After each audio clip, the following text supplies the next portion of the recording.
5 ദിവസം നീളുന്ന American president Donald ട്രംപിന്റെ ഏഷ്യൻ പര്യടനം തുടരുകയാണ്. ചൈന അമേരിക്ക വ്യാവസായിക കരാറിൽ ധാരണയായി എന്നാണ് റിപ്പോർട്ടുകൾ.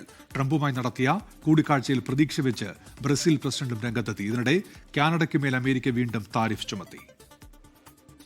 ചൈന അമേരിക്ക വ്യാപാര യുദ്ധം അവസാനിക്കാൻ പോകുന്നു എന്ന വിവരങ്ങളാണ് ട്രംപിന്റെ ഏഷ്യൻ പര്യടനത്തിന്റെ 2ാം ദിവസം പുറത്തുവരുന്നത്. ചൈനയ്ക്ക് മുകളിൽ അമേരിക്ക ചുമത്തിയ 100% തീരുവ നവംബർ 1-ാം തീയതി നിലവിൽ വരാനിരിക്കെയാണ് വ്യാപാര കരാറുമായി ബന്ധപ്പെട്ട ചർച്ചകളിൽ ധാരണയായെന്ന് American treasury secretary Scott Bessent സ്ഥിരീകരിച്ചത്.